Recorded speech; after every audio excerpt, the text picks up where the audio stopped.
თქვენ ყურადღებას გავამახვილებ შემდეგ გარემოებებზე. მე როგორც თავისუფალი განვითარებისა და უფლებების დაცვის ასოციაციის ადვოკატი ვახორციელებ სააკაშვილის ხელისუფლების დროს უკანონო ჩამორთმეული ქონების მესაკუთრის ბატონ ომარ მახარაძის კანონიერ ინტერესებს. მოკლედ გეტყვით პრეისტორიას თუ როგორ განხორციელდა მისთვის ქონების ჩამორთმევა. 1998 წელს აღნიშნულმა პირმა შეიძინა მიწის ნაკვეთი, რომელზედაც გადაწყვიტა, რომ განახორციელებია, მშენებლობა. 2006 წელს აიღო შესაბამისი ნებართვები და 2007 წელს ექსპლუატაციაში მიიღეს აღნიშნული შენობა სასტუმრო თავისი კოტეჯებით და მთელი ტერიტორიით. ანუ ყველა დოკუმენტი, რაც შეიძლება ქონოდა არქიტექტურული დაგეგმარებით და პროექტი, ყველა დოკუმენტი ქონდა მას მზად. თუმცა 2009 წლის 4 ივლისს მასთან მივიდნენ ხელვაჩავის და ბათუმის პოლიციის თანამშრომლები და უთხრეს აღნიშნული სახლი სასტუმრო უნდა დაეცალა, ვინაიდან აღნიშნული ქონება მათ არ ეკუთვნოდა. გაკვირვებულმა ომარ მახარაძემ უთხრა, რომ ეს ქონება მისი არის და რამდენიმე დღის წინ ქონდა მას განახლებული საჯარო რეესტრის ამონაწერით და რას ქვია, რაზეც რატო ეუბნებოდნენ, რომ ეს ქონება მას არ ეკუთვნოდა.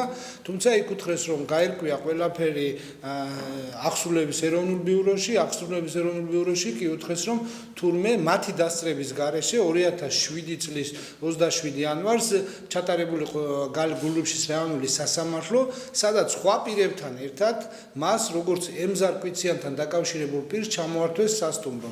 ბუნებრივი რეაქცია და კითხვებიც იყო, რომ 2 წლის განმავლობაში, როდესაც მშენებლობა მიმდინარეობდა, ან საერთოდ როდესაც ახორციელებდა, მაშინ სად იყვნენ ეს პროკურატურის თანამშრომლები და უფრო მეტიც, რა არგუმენტზე დაყრდნობით აცხადებდნენ, რომ ის იყო დაკავშირებული ემზარ-კვიციანთან. სამწუხაროდ იმავე პერიოდში მის მიერ ვერ მოხდა მისი უფლებების დაცვა, ჩვენ მიმართეთ შესაბამისი განცხადებებით, როგორც სააპელაციო სასამართლოს, ასევე საქართველოს უზენაეს სასამართლოს, თუმცა სასამართლოს სხვადასხვა გამოგონილი მიზეზებით უარს გვებნეოდა საქმის განხილვას. 2012 წლის მნიშვნელოვანია კიდევ ერთი გარემოება, რომ მოცემულ საქმეზე მხარეს მოსარჩელეს წარმოადგენდა საქართველოს მთავარი პროკურატურა, სარჩელს ხელსაწერს პროკურატურის იმზამინდელი თანამშრომელი ზაზა ქაჩიბაია, ხოლო სასამართლო პროცესებზე მოსარჩელე მხარეს, ანუ საქართველოს მთავარ პროკურატურას წარმოადგენდა ნათია გორგოძე, სამართლებრივი უზრუნველყოფის დეპარტამენტის თავმჯდომარე, რომლის უშუალო შეიძლება მონაწილეობით ითქვას, რომ ჩემს მარწმუნებელ ჩამოერთვა ქონება. ამის შემდეგ უკვე მოვლენები განვითარდა უფრო დრამატულად, შეიძლება ითქვას, იმიტომ რომ ოქტომბრის შემდეგ ჩვენ მიმართეთ ჩვენი უფლებების აღსადგენად, მიმართეთ როგორც მთავარ პროკურატურას დამატებითი გამოძიების წარმოების მოთხოვნით, ასევე ვეცადეთ, რომ სასამართლო წესითაც აღუდგენილიყო ჩვენ უფლებებში აღუდგენილიყავით, თუმცა სასამართლომ უკვე სხვა მიზეზით გვითხრა უარი, კერძოდ მათ გვითხრეს, რომ 5 წლიანი ხანდაზმულობის ვადა 2007 წლის მიღებული გადაწყვეტილებიდან უკვე გასული იყო და ამის გამო ისინი არ იყვნენ უფლებამოსილი ჩვენი განცხადებები და საჩივრები განეხილეს. აჭარის განცხადება, რომელიც იყო მთავარ პროკურატურაში წარდგენილი, გადაეგზავნა აჭარის პროკურატურას, სადაც ჯერ სიტყვიერად გაგვიმარტეს, რომ გამოძიებით დადგენილი იყო, რომ ომარ მახარაძეს არანაირი კავშირი არ ქონია ემზარ-კვიციანთან, არც ნაცნობობა, არც რაიმე სახის, ანუ საერთოდ მათი ცხოვრების წესები ერთმანეთს არ კვეთდა, თუმცა იქვე გითხრეს, რომ საკმარისი მტკიცებულებები იმ დროს უკვე, როდესაც სასამართლოს უკვე სტანდარტი აწეული ქონდა ბრალდების დამტკიცებისათვის, არ გააჩნდა პროკურატურას, რათა პასუხისგებაში მიეცეს იმ დროისათვის ჩვენი აზრით ყველაზე დაინტერესებული პირები, თემურ პატარიძე, რომელიც იყო აჭარის კუდის უფროსი და მასთან დაკავშირებული სხვა პირები. ამავე პერიოდში აღნიშნული ქონება 2009 წელსვე გადაეცა საქართველოს შინაგან საქმეთა სამინისტროს, რომლის მაღალჩინოსნები, კერძოდ მთელი ამ წლების განმავლობაში 9, 10, 12 წლებში ამ სასტუმროში ისვენებდნენ უსასყიდლოდ კუდის და სოდის მაღალჩინოსნები და ძალიან ხშირად მაცხოვრებელი მეზობლები აცხადებდნენ, რომ ისინი ხშირად შეხვედრიან კოდუების ოჯახის წევრებს, ასევე ახალაიებს და სხვა პირებისა და ეს პირები, ანუ ბავშვები, მეუღლეები ამბობდნენ მეზობლებთან ურთიერთობის დროს თუ ვინ იყვნენ და როგორ ისვენებდნენ იქა. ამის შემდეგ ჩვენ კვლავ ვაგრძელებდით მიმართვას, მივმართეთ ახალ დეპარტამენტსაც კი, რომელიც შეიქმნა საქართველოს მთავარ პროკურატურაში დიდი ზარზეიმით 1 თებერვლის შემდეგ და სამწუხაროდ ამ დეპარტამენტშიც გაგვიცხადეს, რომ იმის გამო, რომ არსებობდა სასამართლო გადაწყვეტილება, ისინი უძლური იყვნენ რაიმე სახის მოქმედება განეხორციელებიეს იმისათვის, რომ ჩვენ უფლებებში აღუდგენილიყავით. და აქ არის ყველაზე მთავარი, როგორც იქნა 2015 წლის 6 მაისს ჩვენ უკვე მივმართეთ არა როგორც ომარ მახარაძის წარმომადგენლებმა, არამედ როგორც მისი მეუღლის წარმომადგენლებმა და გამოვიყენეთ ამ შემთხვევაში საქართველოს საკონსტიტუციო სასამართლოს გადაწყვეტილება, რომელიც ამბობდა, რომ თუ საერთოდ მხარი არ იყო მიწვეული და ამ შემთხვევაში ომარ მახარაძის მეუღლეც მხარი იყო, იქიდან გამომდინარე, რომ ის იყო მეუღლე და ერთად ცხოვრების პერიოდში იყო ეს ქონება შეძენილიც და ესასტუმროც აშენებული, მივმართეთ და მოუთხოვეთ, რომ 5 წლიანი ხანდაზმულობის ვადა აღარ გავრცელებულიყო ქალბატონ ცირა ფუტკარაძეზე.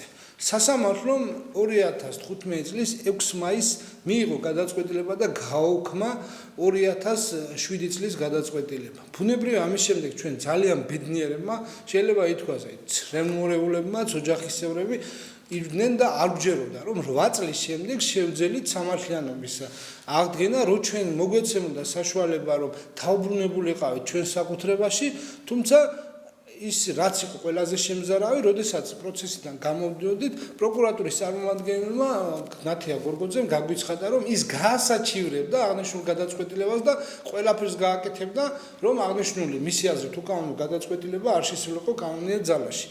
და რატო არის ეს მნიშვნელოვანი? ქალბატონი ნათია არის ის პიროვნება, რომელიც თავის დროზეც უჭერდა მხარს ქონების ჩამორთმევაზე. ერთი. მეორე, ქალბატონ ნათიას დღეისათვის არ გააჩნია არც ერთი მტკიცებულება, კიდევ ვიმეორებ, პირიქით. მისი ქვემდებარე ორგანოს, აჭარის პროკურატურის ცნობა გაგვაჩნია, რომელსაც წარმოგიდგენთ ნებისმიერ დაინტერესებულ პირს, სადაც თეთრით შავზე წერია, რომ მოცემულ შემთხვევაში არანაირი სიტყვასიტყვით შემიძლია ციტირება გავაკეთო, რომ არ არსებობს რაიმე სახის დოკუმენტი, რომელიც დააკავშირებდა, რომელთაც დადგინდებოდა ომარ მახარაძის კავშირი ნათესაური ან რაიმე სხვა სახის თუნდაც ნაცნობობა ემზარკვიციანთან. ამასთანავე რაიმე ბუნებაში არ არსებობს ამის დამადასტურებელი დოკუმენტიო. ბუნებრივია, ასეთ შემთხვევაში გვაქვს ლოგიკური კითხვა პროკურატურის თანამდებობის პირებთან. როდესაც ჩვენ დღეს ერთი დოკუმენტიც კი არ გაგაჩნია და არც თავის დროზე არ გაგაჩნდა, რომელიც აკავშირებდა ჩემს მარწმუნებელ იმ პირებთან, რა თვითმიზანი არსებობს, რომ ხელი შეუშალოს სამართლიანობის აღდგენას. ვფიქრობ, რომ ეს არის ჩვეულებრივი საბოტაჟი, რომელსაც ახორციელებენ ყოფილი ის მაღალი ჩინოსნები, რომლებიც დღესაც რჩებიან ყოფილი ხელისუფლების წარმომადგენლები, რომლებიც დღესაც რჩებიან თავიანთ თანამდებობებზე და უფრო მეტიც. მეორე კითხვა გამაჩნია, რომელიც ასევე არის ლეგიტიმური და ამ ჩვენი დღევანდელი შეხვედრის მიმარვე მინდა კიდე ერთი განცხადებით მიმართო მთავარ პროკურატურას, რატომ არის, რომ თანამდებობის პირი, ამ შემთხვევაში ნათია გორგოძე, რომელმაც თავის დროზე უკანონოდ ჩამოართვა ჩემს მარწმუნებელს ქონება, დღეს არაფერს აკეთებს, კანონი არ შეცვლილა მას შემდეგ, იგივე კანონია ყოფილი თანამდებობის პირების მიმართ, რომელიც არის დღეს და დღეს არაფერს აკეთებს იმისათვის, რომ იგივე სააკაშვილის, მერაბიშვილის, უგულავას ან სხვა პირებს რო ჩამოართვან ქონება დანაშაულის გზებით მიღებული. ბოდიში.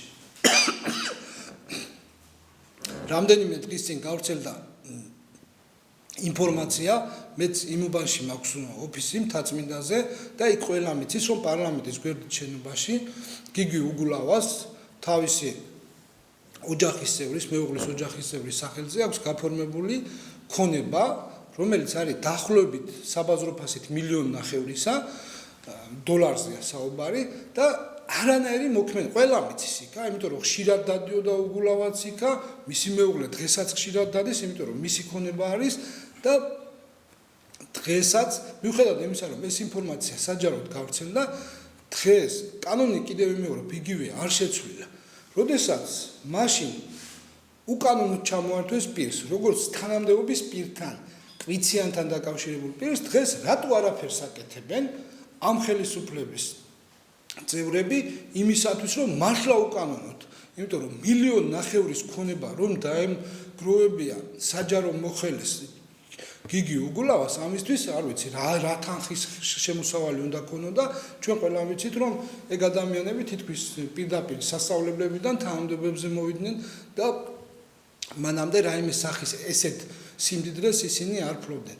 აქედან გამომდინარე მე ვაპირებ რომ მიმართო ჩვენ დღევანდელი შეხვედრის შემდეგ საქართველოს მთავარ პროკურატურას რომ დაიწყოს გამოძიება და ყველა საგამოძიებო მოქმედებები ჩატარდეს იმისათვის რათა დადგინდეს თანამდებობის პირების მიერ, რომლებიც ასევე მხილებული არიან სხვადასხვა კორუფციულ გარიგებებში, მათი ოჯახის წევრებთან, მათთან დაკავშირებულ პირებთან ხომ არ არის რაიმე ქონებები, რომლებიც ექვემდებარება სახელმწიფოსთვის დაბრუნებას. მოკლედ შევაჯამოთ რა ტიპის ქონების ჩამორთმევაზე ლაპარაკი, ვის და ვის შორის მიმდინარეობს დავა, რატომ და რას ითხოვს? საქართველოს მთავარმა პროკურატურამ 2007 წელს მიმართა სასამართლოს, რომ ომარ მახარაძეს როგორც ემზარ ყვითიანთან დაკავშირებულ პირს ჩამორთმეოდა ქონება. რაც დაკმაყოფილდა და ჩამოგვარდა. საქმეში არ არსებობს და ამას სრული სერიოზულობით ვამბობ, გარდა საჯარო რეესტრის ამონაწერით, რომელიც დადგინდება, რომ ომარ მახარაძესა ეს ქონება, სხვა რაიმე დოკუმენტი, რომელთაც დადგინდება, რომ ამ სარჩელს რაიმე საფუძველი ქონდა. 2015 წლის 6 მაისს როგორც იქნა 8 წლის მერე გაუქმდა ეს გადაწყვეტილება, თუმცა საქართველოს მთავარი პროკურატურის წარმომადგენლები კიდევ გვემუქრებია, რომ ისინი ყველაფერს გააკეთებენ, რომ არ დაბრუნდეს ეს ქონება.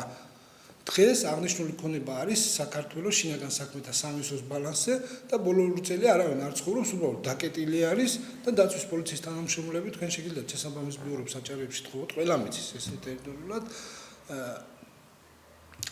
დაცვის პოლიციის თანამშრომლები იცავენ ამ ქონებას. მეტი არაფერი.